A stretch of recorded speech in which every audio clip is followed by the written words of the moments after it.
Senhor, obrigado por podermos abrir Tua palavra mais uma vez, para meditar nela e receber dela a orientação que vem de Ti, Senhor. Tu és tão bondoso e cuida de nós de uma maneira tão especial, mas reconhecemos que o que mais precisamos é da Tua palavra, é do alimento espiritual. Por isso, Senhor, alimente a nossa alma, transforme a nossa vida, santifica-nos pela Tua palavra, que é a verdade e que acaba com todo engano e mentira na nossa vida. Nos entregamos em Tuas mãos e pedimos que o Senhor faça isso, Pai, por misericórdia e graça sobre as nossas vidas. Também queremos orar por esse motivo que nos veio às mãos no começo do culto, a família Teixeira, da cidade de Américo, que perdeu um filho. Ó Deus, tenha misericórdia dessa família, console os corações dos familiares desse jovem, ó Deus, que sofreu esse infarto, ó Pai, no dia do casamento ontem. Tenha misericórdia, ó Pai. Console o coração de todas as pessoas que o amam e que agora estão tristes e perdidas e com questões na cabeça que talvez nunca serão respondidas. Mas o Senhor, ó Pai, na pessoa do Teu Espírito Santo, pode trazer consolo, pode trazer conforto, mesmo que as perguntas permaneçam, mesmo que a dúvida e a tristeza dificilmente um dia acabe, mas a paz que vem de Ti sustenta, e é por ela que nós pedimos em favor dessa família, família Teixeira. Em nome do Senhor Jesus, nós te pedimos por isso também. Amém. Amém. Abra sua Bíblia no livro de Efésios, capítulo 3, comigo, por favor. Nós temos lido e meditado nessa epístola, nesse livro, não é? Já há vários meses, e verso a verso eu tenho procurado pregar a palavra do Senhor aos irmãos. Hoje, então, eu vou pregar Efésios 3, de 2 a 7, tá bom? Efésios 3, do versículo 2 até o versículo 7. Porque às vezes a gente escolhe um pedacinho só, que nem no domingo passado que eu preguei Efésios 3:1, e hoje eu vou Efésios 3, 2 a 7. Porque, às vezes, um versículo só contém uma ideia tão rica que não dá para a gente ir para outro versículo sem olhar para tudo que está nele. Tem muita carne para mastigar ali, não dá para pegar mais coisas, não é? Já outras ideias que o Espírito Santo traz por meio dos autores são colocadas durante uma narrativa, durante vários versos. A gente chama isso de perícope, né? Que é um pedaço do texto que traz uma mensagem. Nem sempre isso está num capítulo, por exemplo, né? Ou em alguns versículos. Às vezes começa no meio de um versículo e termina no meio de outro. Então aquele que estuda a palavra e prega a palavra precisa conhecer essas coisas para poder saber tirar da palavra aquilo que um dia o Espírito Santo colocou e inspirou o autor, e que é a palavra do Senhor para a nossa vida hoje também. De modo que o que a palavra do Senhor tem para nos trazer hoje à noite nessa porção é aquilo que está do verso 2 ao verso 7. E esse texto, meus irmãos, antes que a gente leia, ele fala daqueles momentos na nossa vida em que a gente se surpreende. Porque o nosso Deus sempre nos surpreende. Eu não preciso nem explicar isso muito para vocês. Porque se você tem caminhado com Deus em sua vida, você sabe do que eu estou falando. A gente pede coisas a Ele e Ele faz além. Aliás, o final desse capítulo é um louvor de Paulo espontâneo a Deus, dizendo: ora, aquele que é poderoso para fazer infinitamente mais, ou além, de tudo quanto a Ele pedimos, ou pensamos, a Ele seja a glória em Jesus Cristo e na igreja, pelos séculos dos séculos. Amém. E Paulo, ele vibra com isso nesse capítulo, por isso que esse capítulo é tão fantástico. A razão aqui da surpresa de Paulo é a união entre judeus e gentios. Esses povos eram inimigos, era que nem romanos e bárbaros durante o período do Império Romano. O povo de Roma e os povos aliados do Império Romano e os bárbaros do norte, não é? Os francos, os alemanes, os visigodos, os ostrogodos e todos os bretãos, todos aqueles povos que vinham e tentavam invadir o Império Romano, que não, era sempre essa luta, e durou séculos. O Império Romano com os povos bárbaros, como os romanos chamavam. Assim também tinha uma certa rixa entre judeu e não-judeu. O não-judeu é o tal do gentil. Gentil com O no final, não com L. L é o educado, que pessoa gentil, né? Puxou a cadeira para eu poder sentar Puxou assim, não para eu cair no chão, mas puxou para eu poder sentar ali. Só gentil com L. Gentil com O no final é esse estrangeiro, esse não judeu. Sempre teve essa rixa. E nunca na cabeça de um judeu no Antigo Testamento passava essa ideia de que no final dos tempos, judeus e gentios seriam um povo só. Isso era um mistério, e Paulo vai falar sobre esse mistério aqui, que o deixou surpreso, que era a razão da sua alegria, mas também a razão da alegria de muita gente, entre os gentios, obviamente. Então, embora o apóstolo Paulo explique resumidamente, né, o mistério dessa união entre judeus e gentios, que tornou ambos os povos um só povo co-herdeiro, não é? Membro de um só corpo, e todos eles coparticipantes das bênçãos, das vitórias e das promessas de Jesus, o apóstolo Paulo vai deixar claro que sem o evangelho isso não seria possível. O evangelho é essa mensagem que destrói as barreiras, que quebra tudo aquilo que a gente constrói e chama de inimizade.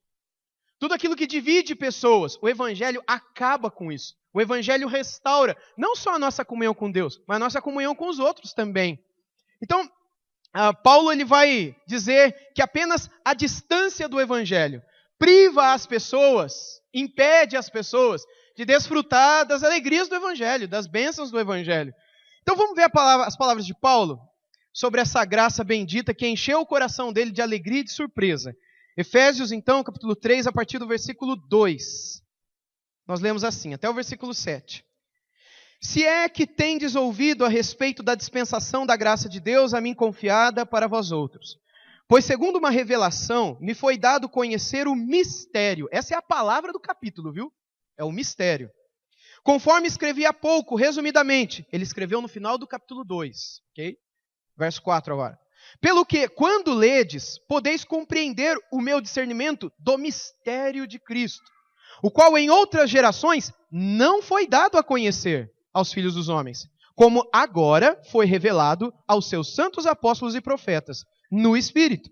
A saber que os gentios são co-herdeiros, membros de um mesmo corpo e coparticipantes da promessa em Cristo Jesus por meio do Evangelho, do qual fui constituído ministro, conforme o dom da graça de Deus a mim concedida, segundo a força operante do seu poder. Apenas até aqui.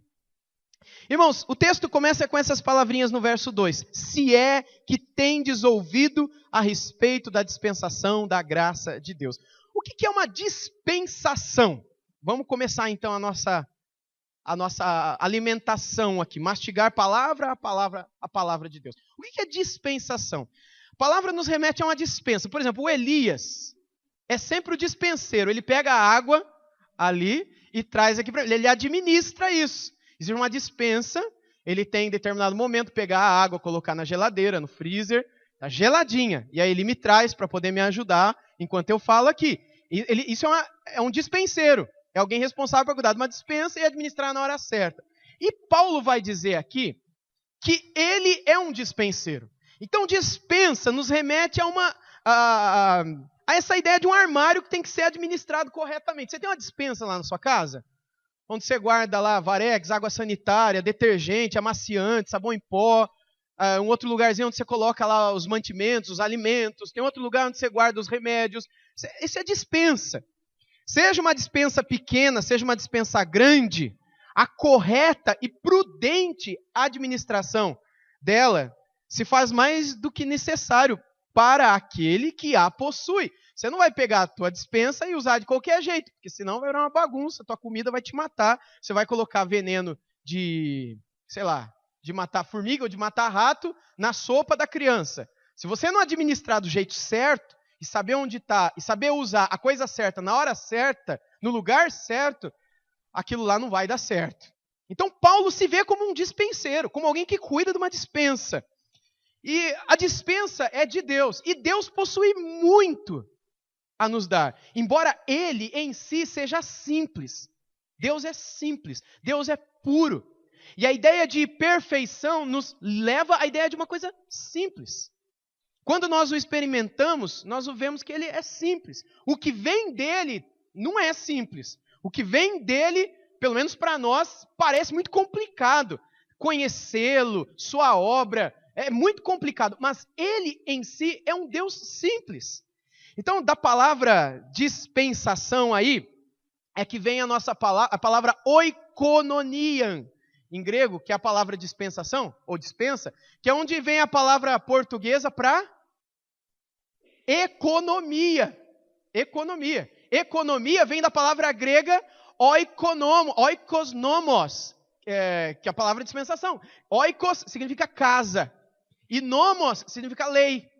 Então, economia vem dessas duas palavrinhas, lei e casa, ou administração, lei, governo de uma casa. É isso que significa economia. Economia, em princípio, não tem nada a ver com dinheiro.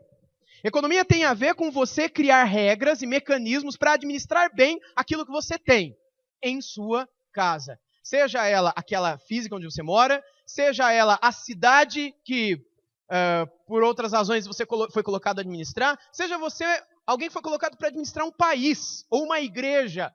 Você está administrando recursos. Você está cuidando das coisas de uma casa. A palavrinha grega para isso é economia, que seria a transliteração para a nossa língua, né?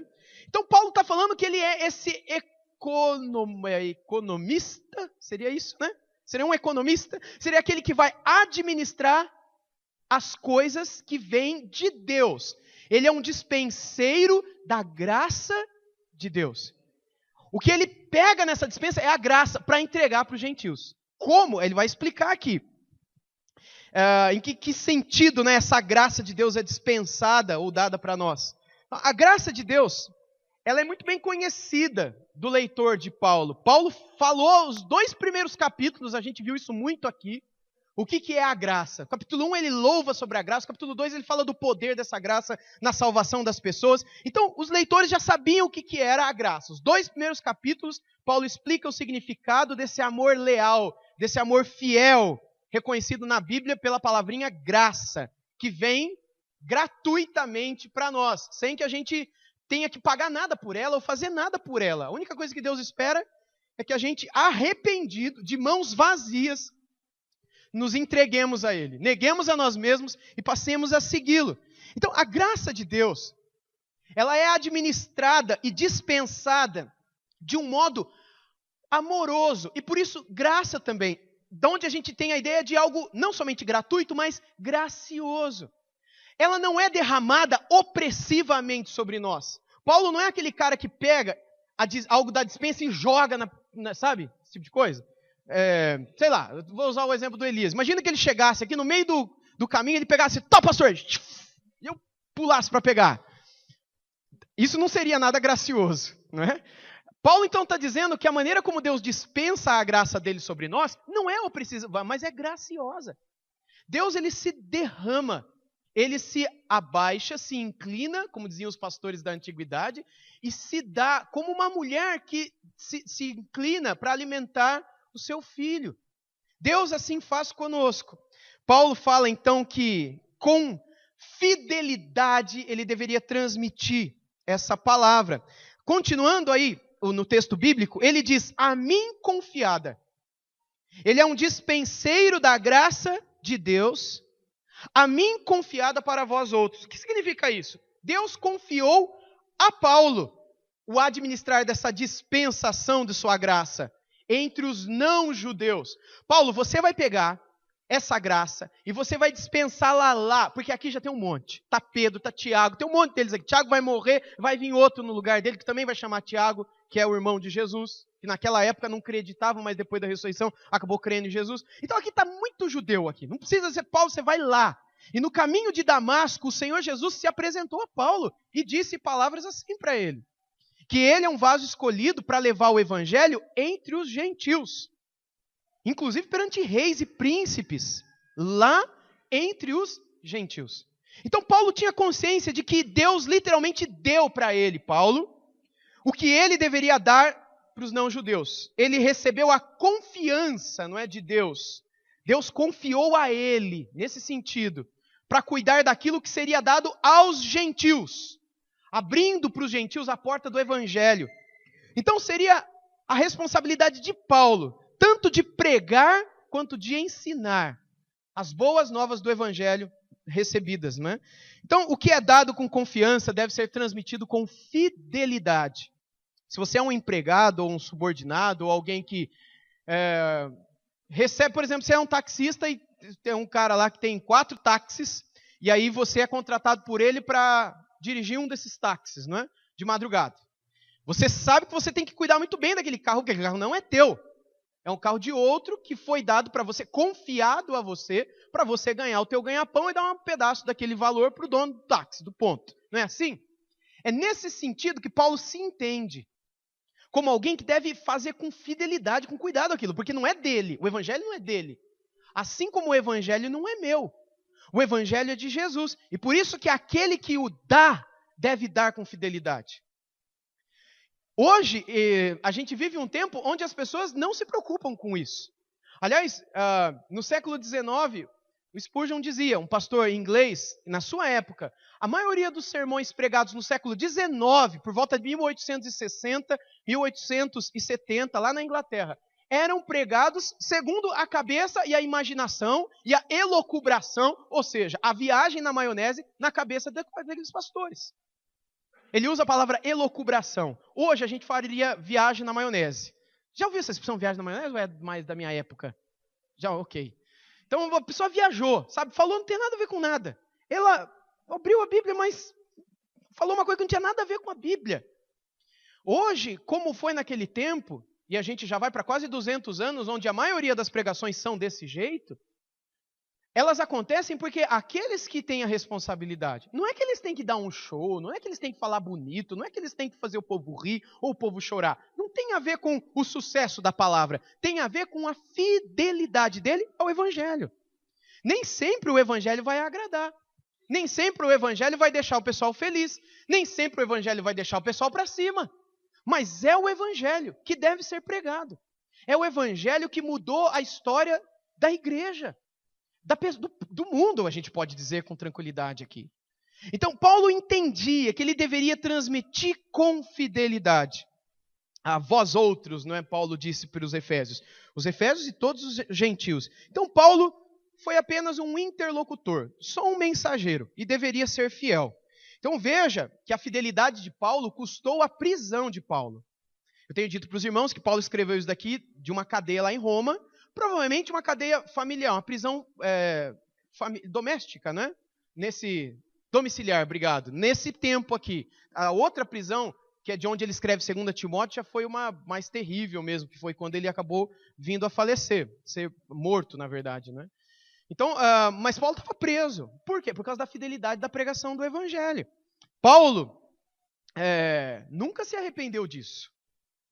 Paulo ele nunca se arrependeu de ter sido fiel a pregação do evangelho. A alegria dele era compartilhar ou dispensar com fidelidade aquilo que Deus tinha confiado a ele. E aí o texto continua no verso 3. Pois, segundo uma revelação. Deus confiou a Paulo, gente, a dispensação da sua graça entre os gentios, quando Paulo estava no caminho de Damasco, entre Jerusalém e Damasco. Imagina Araraquara e Baté. Paulo estava indo. A distância não é exatamente essa, mas imagina esse caminho de cavalo, junto com outros. Ele era uma grande autoridade religiosa daquele tempo, embora fosse novinho, mas ele já era uma autoridade mesmo reconhecida naquela época. E ele conseguiu do sumo sacerdote, de outros líderes em Jerusalém, a grande capital, autorização para ir para Damasco e prender aquelas pessoas em Damasco que fossem cristãs, que fossem seguidoras daquele maldito homem que eles tinham conseguido crucificar algumas semanas antes. Esse povo maldito que está pregando essa heresia maldita que foi pregado por esse homem maldito que, graças a Deus, a gente matou e pregou ele naquela cruz. Paulo tinha sede pelo sangue dos cristãos. Ele odiava cristãos.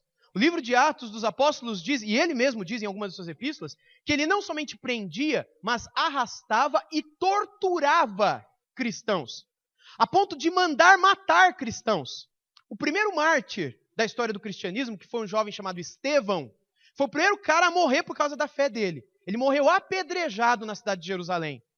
Diz a Bíblia, no livro de Atos, que ele morreu e as roupas dele foram arrancadas, depois de morto, e jogadas nos pés de um jovem chamado Saulo, que é o Paulo. Depois o nome dele, ele mesmo mudou o nome dele para Paulo, por razões que um dia a gente pode até comentar aqui, né? Era ele. Agora, o fato de lançarem as vestes de Estevão nos pés de Saulo demonstram a autoridade dele naquele momento de execução. Paulo não era boa gente, não. Ele era um religioso sedento pelo fim de tudo aquilo que não fosse o judaísmo fariseu. Ele era o fariseu dos fariseus. Paulo, ele mesmo escreve sobre isso, que ele era o cara no sentido do conhecimento, da intelectualidade, da doutoriedade, no que diz respeito à teologia judaica. Ele era extremamente religioso quanto ao farisaísmo dele, fiel nos rituais, fiel em tudo que você possa imaginar. E tudo aquilo que não fosse o farisaísmo judaico, ele matava e se orgulhava disso. Até que então ele estava indo para Damasco para prender os cristãos lá. E Jesus apareceu no meio do caminho. E ele teve essa visão que deixou ele cego por alguns momentos, na verdade alguns dias, e ele caiu ao chão. E caído ele ouviu essa voz: Saulo, Saulo, por que me persegues? E aí Saulo responde: quem és tu, Senhor? E aí a voz que ele ouve, só ele ouve, porque os companheiros ouvem um barulho, mas não entendem. A voz diz para ele: eu sou a Jesus Cristo, a quem tu persegues. E aí Jesus começa a falar para Paulo muita coisa. Jesus começa a revelar a Saulo, né? Paulo, muitas coisas. Que ele deveria entrar em Damasco, procurar o cara tal ia fazer tal coisa, ele ia ficar ali. Jesus falou tudo. Jesus falou que ia acontecer até o dia da morte dele, praticamente. Resumidamente, mas Jesus falou. Então, revelação é isso. Quando Paulo diz aí, pois segundo uma revelação, foi esse momento. Revelação, vou citar aqui a palavra original mais uma vez, é a palavra apocalipsem. De onde vem a nossa palavra apocalipse? Que, não sei se você já teve curiosidade de abrir uma Bíblia em inglês. Como é que chama o livro de Apocalipse na Bíblia inglesa? Você já viu? É revelação. Porque a palavrinha apocalipse significa isso, revelação. E apocalipse significa literalmente trazer à luz algo que estava oculto. Você imagina um baú fechado, cheio de coisa antiga lá dentro. E você não sabe o que tem lá, porque a sua avó falou que só poderia abrir 10 anos depois que ela morresse. E aí você está doido para abrir o que tem lá, porque você pode ter joia, mas pode ter dívida. Então pode ter muita coisa. Aí, quando deu 10 anos que ela morreu, você vai abrir o baú. Quando você abre o baú, você traz à luz algo que está oculto. Os gregos tinham uma palavra para isso. E a palavra era apocalipse. Apocalipse. Trazer à luz uma coisa que estava escondida. É nesse sentido que Paulo fala que Deus trouxe para ele essa luz, esse conhecimento, essa revelação de alguma coisa que antes para ele era oculta. E ele vai falar então que essa revelação, né, esse negócio que estava oculto, era o tal do mistério de Cristo. O que é o mistério de Cristo? É o mistério da união entre gentios e judeus em um só corpo, compondo a família de Deus. Tem gente que viaja falando que o mistério é um monte de outra coisa. Embora a Bíblia é tão lúcida e é tão clara dizendo que o mistério de Cristo é a união entre cristãos, entre judeus e não judeus. Isso que é o mistério de Jesus. Só que isso não tem muita graça. Então o povo quer inventar 1000 coisas mirabolantes e sobrenaturais para falar do mistério, né? Até mudam a voz, mudam a cara, regalam o olho para falar do que é mistério. Mistério, gente, é simplesmente essa união inimaginada antes de Cristo. Todos nós juntos debaixo das mesmas promessas. Obviamente não todas. A nós não foi prometido ser herdeiro da terra lá de Israel. Você não vai sair daqui e falar, então Deus prometeu para mim o mesmo que prometeu para Israel, a gente é parte do mesmo corpo, vou voar para Jerusalém. Vou lá para Tel Aviv e vou reivindicar um pedacinho desse chão, porque eu também sou povo de Deus. Há certas alianças, há certas promessas que são exclusivas daquele povo ali, os descendentes de Jacó. Só deles. Coisas como a terra, coisas como o trono, quem se assentaria no trono, coisas como o trato de Deus com esse povo. E dentro desse lance do trato é que a gente entra. Que a gente é enxertado, como fala o Paulo para os romanos. A gente é enxertado. Como Jesus falou também no Evangelho segundo João, que ele é a videira verdadeira e a gente é o quê?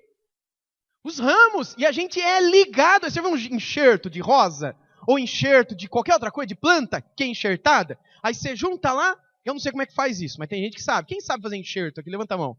Então, o Ney sabe, depois vocês explicam para ele. Ou pergunta para ele. Você levantou assim timidamente, né? Mas é legal saber dessas coisas. Quem mais sabe de enxerto aqui? Alguém, mais gente aí. Tem um biólogo ali que tem que saber. Então, assim, vocês saberiam explicar até melhor do que eu isso daqui. Mas a ideia que me parece, estudando sobre isso, é de algo que sem o enxerto morreria. Estou errado? Se aquele ramo não fosse enxertado, por quanto tempo ele viveria? Depende do que é, né? Mas ele viveria? Mas enxertado, o que acontece? Ele vive. Porque ele começa a se alimentar, se for corretamente enxertado, se der certo o enxerto, né? Ele começa a ser alimentado e começa a frutificar e a florescer. E Jesus disse uma palavrinha falando sobre isso que é até meio perigosa, porque ele falou que se um ramo que é enxertado não dá fruto, ele corta e lança no fogo. Significando que se você diz que está ligado a Jesus, mas tua vida não dá fruto nenhum, esse vai ser o seu fim. Então Paulo deixa claro aqui que essa ligação de judeus e não judeus ao corpo é o grande mistério, que nunca nenhum profeta havia imaginado no Antigo Testamento. Então revelação não é algo que se dá o tempo todo. Quantas vezes Paulo teve revelação? Foi uma ou outra. Quantas vezes os profetas no Antigo Testamento tiveram revelação? Foi uma ou outra. Isso é outro problema do evangelicalismo moderno. Pessoas que dizem que tem revelação toda semana. E pessoas que são procuradas como as reveladoras ou os reveladores, que fazem o revelamento necessário para que todo mundo se dê bem na vida. Então qualquer coisa, você vai fazer uma cirurgia, se você vai fazer uma viagem, se você vai trocar de emprego, se você vai fazer uma faculdade, você procura aquela irmã que tem o dom do revelamento. Não pode falar que é revelação, porque não é, né? É um revelamento. E aí a irmã, ela vai jogar búzios evangélicos, ela vai olhar para as estrelas e vai pedir a palma da sua mão. E aí ela então vai ter uma revelação da direção que você tem na vida. Eu não duvido que Deus possa usar vidas para revelar coisas a nós. Eu acredito que Ele pode fazer isso. Eu sei que Ele já fez isso na vida de gente séria.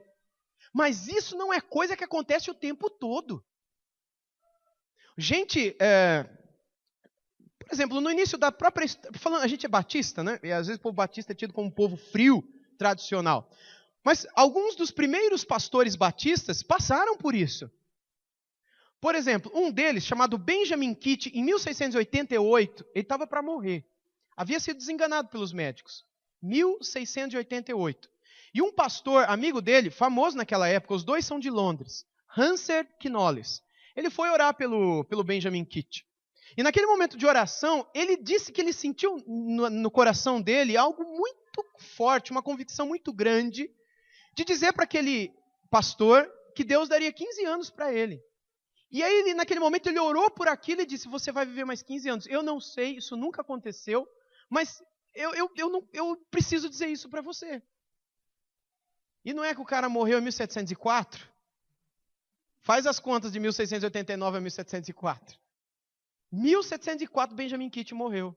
Quer ver um outro exemplo? Os presbiterianos, irmãos nossos que a gente ama muito, que também são tidos tradicionais, geladeira, não tem? Sorveterianos, como o povo maldosamente brinca com eles. Falam mal deles que nem falam mal da gente batista. Não é? O fundador da igreja presbiteriana não foi João Calvino, foi João Knox, um escocês, que foi aluno de Calvino em Genebra, quando ele estava refugiado em Genebra, na Suíça, por causa da perseguição lá na Grã-Bretanha. Quando acabou a perseguição, ele voltou para a Escócia, e ali ele fundou uma igreja, que depois ficou conhecida como Igreja Presbiteriana. Todas as igrejas presbiterianas nasceram da igrejinha do João Knox. Se você for para a Escócia, lá em Edimburgo, você pode visitar a igrejinha, porque ele fundou lá, que deu origem a todo o presbiterianismo mundial. João Knox, no final da vida dele, eu não lembro direito, eu nem me preparei para dizer isso aqui, mas eu lembro da história porque eu li sobre isso. Ele falou algo sobre o rei dali do país, que ele morreria dali tanto tempo olhando para o castelo dele em chamas. E não é que o negócio aconteceu do jeito que ele falou. Mas sabe quantas vezes isso aconteceu na vida do João Knox? Sabe quantas vezes isso aconteceu na vida do Hanser Knowles? Uma. Quando a gente olha na história da igreja, é a mesma coisa. Deus não cessou de trazer revelação quanto ao futuro. Deus é soberano. Se Ele quiser trazer uma revelação hoje para a sua vida quanto ao futuro, Ele pode fazer. Mas não espere que Ele vai fazer todo domingo, toda semana. Como se fosse algo ordinário, porque nunca foi assim na história da igreja. Você está entendendo? Nunca foi assim na história do povo de Deus, nem no Antigo Testamento foi assim. Então tome muito cuidado com esse tipo de manifestação. E acontece isso o tempo todo, né? Esse tipo de revelação. Eu estou esperando acabar a Copa para falar de uma aqui para vocês. Mas não vou falar agora, não. Deixa acabar a Copa. Mas eu vou falar de uma que aconteceu. Né? Um famoso pastor norte-americano. Eu não vou falar o nome dele aqui, mas vocês sabem sobre ele, né, que gosta de dar bom dia para o Espírito Santo. Num livrinho dele, quando ele veio pregar aqui em São Paulo, tinha alguns políticos com ele, famosíssimo, hein? Um dos pastores mais famosos e queridos dos Estados Unidos da América. Escreveu um livro que chama Bom Dia, Espírito Santo. Ele pregando aqui em São Paulo, ele falou, eu tenho uma revelação para trazer para essa cidade. E aí ele olhou para o lado e falou de um político e disse que dali tanto tempo, aquele político seria o líder daquela cidade, aquela cidade seria de Jesus, né? E aí ele falou várias coisas, dando detalhes do que aconteceria, e batendo no peito, eu sou profeta do Senhor, e essa é a revelação que Deus está me dando. Teve um cara que gravou isso, levou no cartório, registrou. Passou o tempo, nada do que ele disse aconteceu.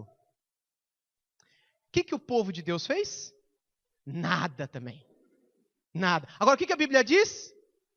Se um cara que diz que é profeta fala de uma coisa e o negócio não acontece, se é no Antigo Testamento, ele corria o risco até de ser apedrejado e morto.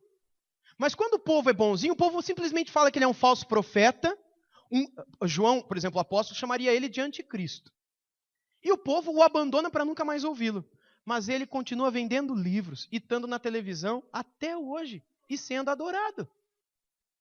Esse tipo de revelação que é tão comum no nosso tempo, deveria ser tratada com um pouco mais de maturidade pelo povo de Deus. Deus não é algo assim. Deus não é alguém que brinca com o seu povo dessa maneira tão irresponsável e ordinária. Deus nos surpreende. Quando Deus age, Ele age e nos deixa de boca aberta. Não é aquela coisa prevista, né? Como a Geni que me procurou hoje cedo, né, Geni? E ela falou, pastor, está preparado para o não sei o que lá que ela falou, que está acontecendo em umas igrejas aí hoje, ontem, hoje? É hoje. 1000 milagres. Pastor, está preparado? Hoje vai ser aqui, eu quero o meu. A Geni brincou comigo aqui hoje de manhã, né? Eu nem estava sabendo disso, mas uma coisa que eu disse para ela, né? Falei, Deus, quando vai fazer milagre, Ele não marca o dia, a hora, o lugar. Quando é que o apóstolo Paulo marcou o dia de fazer uma cura? Quando é que o apóstolo Paulo, o apóstolo Pedro, ou mesmo Jesus, marcou a hora? É sempre sexta-feira, vocês já perceberam, né? A sexta-feira do milagre. Quando, gente? Em toda a história da igreja, ou melhor, em toda a história do povo de Deus, nunca isso aconteceu. Só no nosso tempo isso acontece. Como é que a gente deveria ver tudo isso? Com um pouquinho mais de maturidade. E voltar para as Escrituras. Quando Paulo fala que foi dada uma revelação a ele, isso foi algo pontual. Paulo teve algumas revelações, é óbvio. Ele foi um homem usado, ele escreveu 13 livros do Novo Testamento. Jesus se revelou muito para ele. Mas mesmo esse muito que Jesus se revelou, é menor do que se revela para muita gente hoje. Tem pastor hoje que recebe mais revelação do que Jesus e do que Paulo.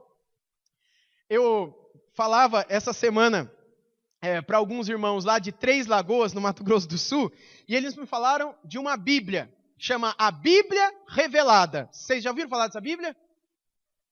Não vou nem perguntar se alguém aqui comprou, hein? Senão vai entrar em disciplina. Ele falou que a Bíblia já é best-seller no Brasil. Eu nunca tinha ouvido falar. É um pastor que ele disse que ele recebeu revelação que nunca ninguém na história da igreja recebeu. E ele recebeu essa revelação e está lá em formas de esboço de sermão e de pregação, que é a Bíblia que Deus revelou para ele, que é a Bíblia correta. E já esgotou a primeira edição. Aqui no Brasil, e veio dos Estados Unidos essa porcaria. E o povo consome isso, gente. A própria Bíblia fala o quê? Que se alguém acrescentasse ou tirasse, seria réu do quê? De todas as maldições que estão nela. E tem pastor que vai e coloca, e tem gente que compra e diz glória a Deus. Isso é imaturidade. Isso é infantilidade. Então, quando a Bíblia fala sobre revelação, é aquilo que Deus deu. E deu para pessoas específicas. Para que pudesse ser o alicerce da sua igreja, do seu povo. E esporadicamente, extraordinariamente, Ele continua se dando. continua se revelando, continua nos surpreendendo. Ele nos surpreende. Obrigado, Geni. Ele continua nos surpreendendo com a sua graça. E se não fosse surpresa, não seria como ele é, não seria como ele sempre fez e como ele sempre foi. E aí ele continua dizendo, me foi dado, segundo essa revelação, não é? Me foi dado compreender, conhecer, não é? O mistério, conforme escrevi há pouco, resumidamente, pelo que quando ledes, podeis compreender o meu discernimento do mistério de Cristo. Então, gente, Paulo já havia escrito no final do capítulo 2 acerca desse mistério. Vamos ver lá? Final do capítulo 2. Ele diz assim, ó, a partir do versículo 14. Porque ele é a nossa paz, o qual de ambos fez um, e tendo derribado a parede de separação que estava no meio, a inimizade, aboliu na sua carne a lei dos mandamentos, na forma de ordenância, para que dos dois criasse em si mesmo um novo homem, fazendo a paz, e reconciliasse ambos em um só corpo com Deus, por intermédio da cruz, destruindo por ela a inimizade. E vindo, evangelizou paz a vós outros que estáveis longe, e paz também aos que estavam perto, ou seja, os judeus. Porque por ele, ambos, judeus e não judeus, temos acesso ao Pai em um só Espírito. Assim, já não sois estrangeiros e peregrinos, mas concidadãos dos santos, e sois da família de Deus.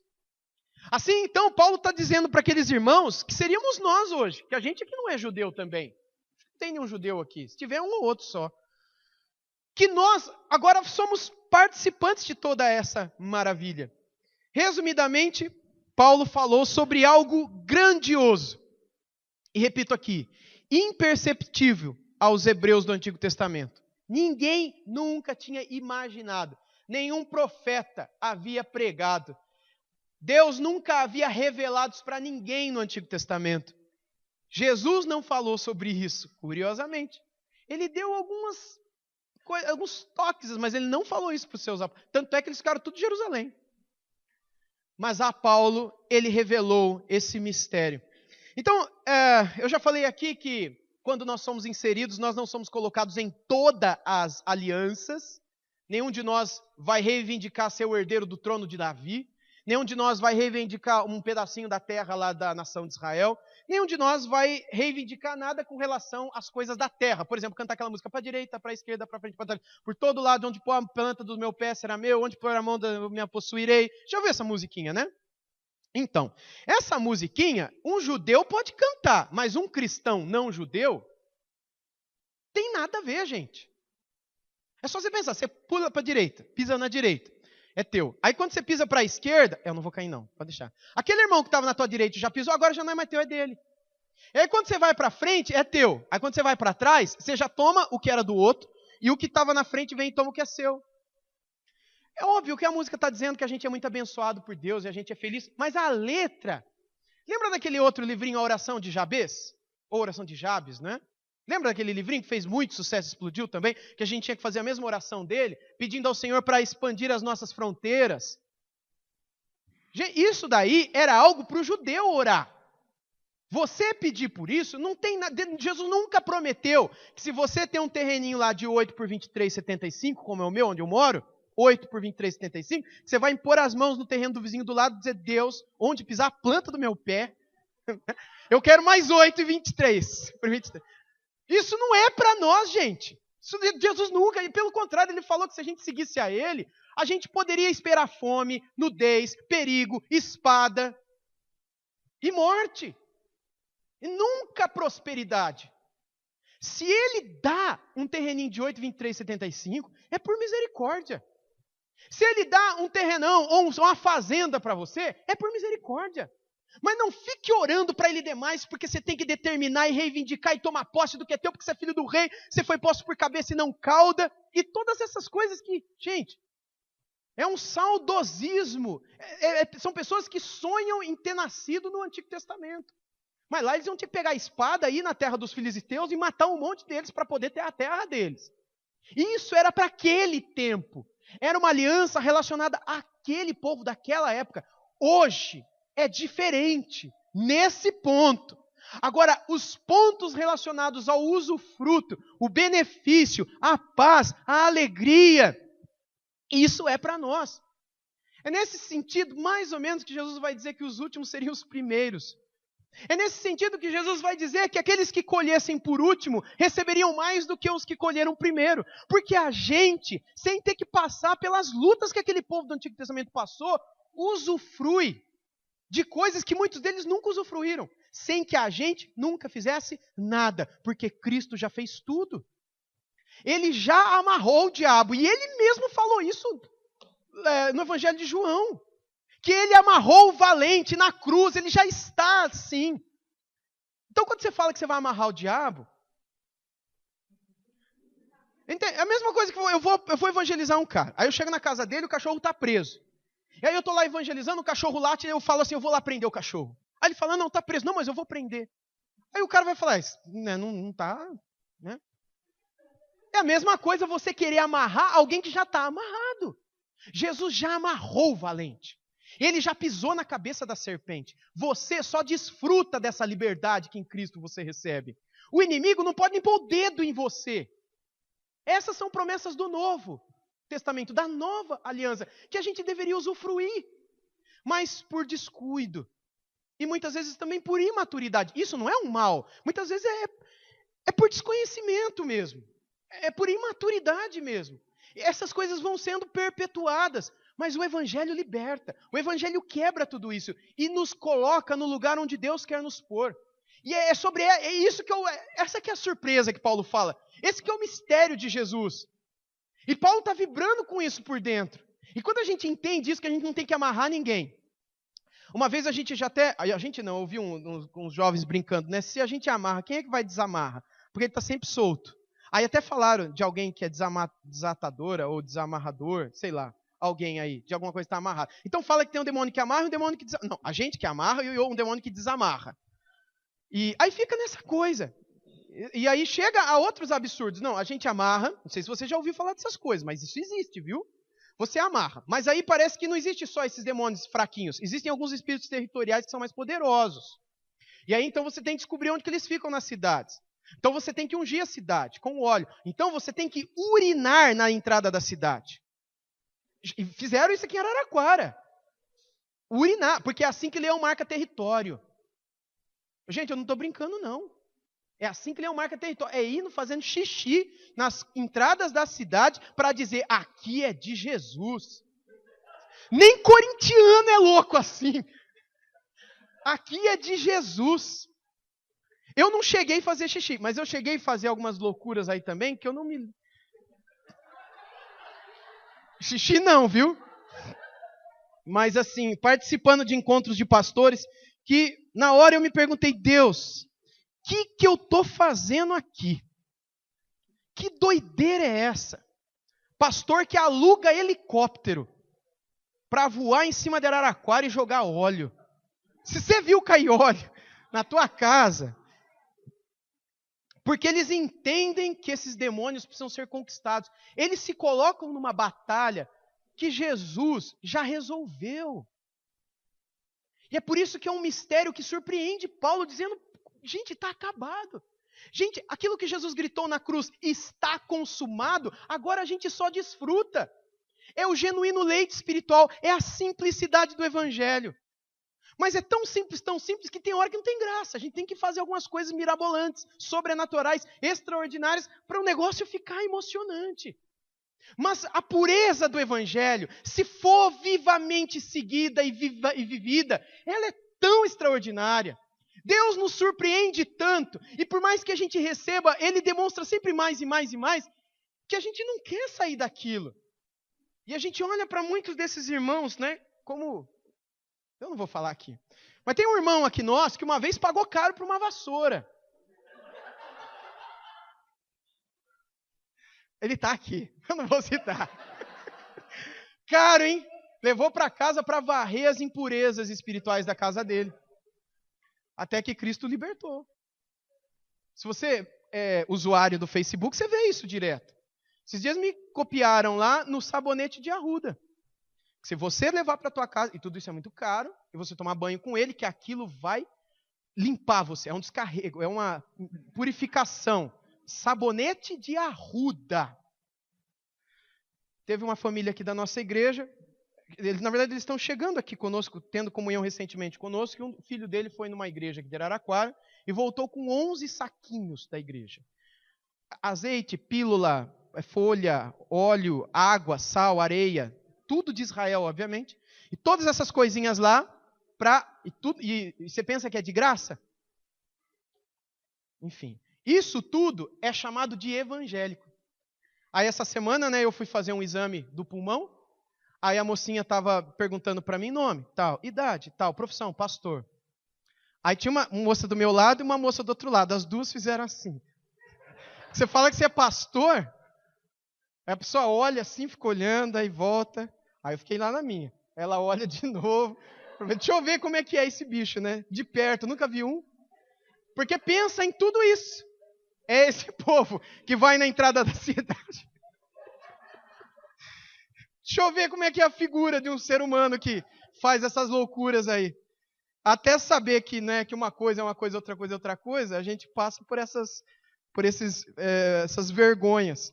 E Paulo encerra essa porção dizendo, o qual em outras gerações, verso 5, não foi dado a conhecer aos filhos dos homens, como agora foi revelado aos seus santos apóstolos e profetas, no Espírito, a saber que os gentios são co-herdeiros, membros do mesmo corpo e coparticipantes em Cristo por meio do Evangelho. Então aqui Paulo deixa clara essa união. Em outras gerações, ou seja, no Antigo Testamento, quando a revelação bíblica era dada aos homens através dos profetas, naquele tempo, nenhum deles jamais supôs, nem menos escreveu nada sobre o tempo da igreja. Me ache no Antigo Testamento uma profecia sobre a igreja. Tente procurar, você não vai achar. Não foi dado nada no Antigo Testamento sobre a igreja, nada. Isso é um mistério. A igreja é povos, línguas, tribos e nações adorando o Deus de Israel. E Paulo então fala com alegria dessa união mística entre homens com Deus. Mística aqui não tem nada a ver com esoterismo, tá? Místico são coisas não materiais que se unem numa só. Isso que significa a palavra mística, não tem nada a ver com esoterismo, tá? É uma palavra certa, assim. Então essa união que nós temos com outras pessoas, e que ninguém vê essa união. Nem a gente vê. Mas a gente está ligado, a gente é membro de um só corpo, chamado família de Deus, ou corpo de Cristo. Então agora, diz respeito a esse tempo em que Paulo vivia, quando os apóstolos e profetas recebiam, através da ação do Espírito Santo em suas vidas, a revelação relacionada a essa união, a esse novo tempo, a essa nova aliança que Deus trazia para a terra. Toda a herança espiritual prometida aos judeus agora é dada para os gentios também. Então, estes últimos, os gentios, os estrangeiros, os não-judeus, também se tornariam herdeiros. Quem imaginava isso antes de Cristo? Ninguém, meus irmãos. Que de dois povos Deus faria um, colocando-os dentro e debaixo da mesma aliança, membros de um mesmo corpo. Ninguém jamais imaginou algo assim no Antigo Testamento. Isso foi uma surpresa para Paulo. Então esse mistério estava oculto até a vinda de Cristo. E a sua revelação, que agora, através de Paulo, é comunicada para o mundo inteiro. Através do Evangelho, essa união se tornou possível. Sem o Evangelho, a inimizade permaneceria. Mas com o Evangelho, todas as barreiras caem. E Jesus abençoa, pela palavra do Evangelho, gente de todos os lugares, inclusive os índios de Roraima, que podem colher dessa paz e dessa alegria quando o Evangelho chega a eles também. Então, sobre o Evangelho, Paulo conclui, e eu concluo também, falando com alegria, não é, sobre esse presente que Deus havia lhe dado, ou seja, tornar-se um ministro do Evangelho. Vamos terminar aí no texto, que ele diz assim no versículo 7, do qual, ele está falando do Evangelho, do qual fui constituído ministro, conforme o dom da graça de Deus a mim concedida, segundo a força operante do seu poder. Assim o texto termina, e eu também, dizendo aos irmãos que Paulo reconhecia a si mesmo como um responsável, um administrador, um ministro. E ele reconhece que até mesmo o fato dele ter sido chamado para ser um pregador do evangelho foi um ato da misericórdia e da graça de Deus. Se Deus não tivesse ido atrás de Paulo, ele ainda estava matando os cristãos no mundo afora. Se não fosse a misericórdia de Deus. Então, não foi algo planejado, não foi algo sonhado, pensado por Paulo. Foi algo que caiu sobre ele. E fazendo cair de fato, né? Veio a ele, sem que ele pudesse ter tempo para pensar no que ele entraria. E já dentro do negócio, né? Ele percebeu que tal convite nada mais foi do que um presente gracioso, um sinal do amor de Deus pela vida dele, chamando para ser um ministro, um dispenseiro dessa graça entre os gentios. Então foi, portanto, concedido a Paulo esse privilégio. Como poderia ter sido concedido a qualquer outra pessoa? Paulo não era ninguém especial, melhor do que outro, não é? O ponto, portanto, não é Paulo o escolhido, mas é a graça que foi derramada sobre ele. Uma graça poderosa que é derramada sobre você e mim também. Uma graça soberana que age e sempre agirá onde quer que Deus entenda que deva agir, que deva transformar, que deva restaurar. Esta graça, ela é poderosa para trazer as maiores transformações que o ser humano pode imaginar. Sem essa graça, sem ela, o ser humano está perdido. Sem graça e, literalmente, desgraçado. Sem essa graça. Com ela, ou seja, agraciado, nunca param, meus irmãos e minhas irmãs, nunca cessam as surpresas das maravilhas que o Senhor concederá para os que estão nele. Deus continuará a nos surpreender uma vez que a gente está dentro. No texto seguinte, não é, que a gente vai continuar a estudar depois que eu voltar das férias, permitindo o Senhor, Paulo continuará a tratar dessa graça envolvida com a revelação desse ministério, né? E que ele vai falar mais sobre ela, mas antes ele queria destacar isso. E por isso esse é o tema da minha palavra aos irmãos hoje à noite também, porque é isso que Paulo destaca aqui. Esse mistério, essa surpresa. Deus fez tanta coisa no Antigo Testamento, tanta coisa maravilhosa, tanta coisa surpreendente, mas ainda assim ele tinha algo oculto. Algo que nenhum profeta viu, que nenhum profeta recebeu. Algo oculto e que surpreendeu Paulo e todo o mundo cristão antigo. É o mesmo Deus, que apesar de fazer coisas na minha e na sua vida, ainda guarda coisas consigo, esperando para nos surpreender no próximo dia, abrindo portas que a gente nem imaginava, abrindo caminhos onde não havia nenhum, se revelando e se mostrando a nós de uma maneira tão surpreendente e maravilhosa que a gente passa a amá-lo e a se apegar a ele cada dia mais com gratidão por essas surpresas que ele nos apresenta a cada dia. Agora, sem ele, não existe surpresa, não existe vislumbre, não existe provar e degustar e ver o quanto ele é bom. Quanto mais próximos dele estamos, mais próximos queremos estar. Mas quanto mais a gente se distancia, para terminar com as palavras do profeta Jeremias, quanto mais a gente se distancia daquela fonte de água viva, mais a gente vai se cavar cisterna rota para a gente beber. Eu falei disso hoje de manhã. Cisterna é um lugar que o cara cava lá, um buraco que ele abria para guardar água. E Deus disse através do profeta, a gente tem a fonte que nunca cessa, puríssima, e que sacia o tempo todo, é água viva. Mas o que a gente faz? A gente troca a fonte para cavar buraco e beber água barrenta, cisterna rota. Isso é doideira da nossa parte. O que Deus nos convida é que a gente corra para essa fonte, que a gente beba dessa água, que a gente sacie com esse amor, a fim de que a gente possa colher dessas surpresas maravilhosas e benditas de Deus, e que nunca podem ser agendadas, mas que sempre nos encantam, nos surpreendem e nos fazem prender mais, amarrar mais, atar mais ao Deus bendito que um dia nos salvou, que começou aquela boa obra e que Ele há de completar até o último dia, o dia de Cristo Jesus. Que a gente nunca deixe esse Deus, meus irmãos, que a gente nunca deixe essa fonte para correr atrás de outras tantas coisas. Amém? Amém. Vamos orar ao Senhor. Senhor, é tão bom saber dessa fonte. E nós te agradecemos porque o Senhor nos deu o privilégio de beber dela. Nós oramos a Deus por irmãos que não têm bebido dessa fonte e que por isso têm corrido atrás de tantas outras coisas que lhes satisfaçam. Coisas passageiras, coisas desse mundo, coisas muitas vezes sobrenaturais, mas que passam. Ó Pai, tem misericórdia desses irmãos e dessas irmãs. Que eles possam conhecer a Ti e a Ti somente, e Te amarem e terem prazer no Senhor. E terem esse senso, ó Deus, de que eles não precisam de milagres, eles não precisam de curas, eles não precisam de prosperidade, eles precisam é de Ti, Senhor. Nós cremos que contigo nós receberemos todas essas demais coisas, mas não é atrás delas que a nossa vida deve estar. A gente deve buscar a Ti, o Teu reino, a Tua justiça. As demais coisas, se for da Tua vontade, o Senhor há de acrescentar para a nossa alegria.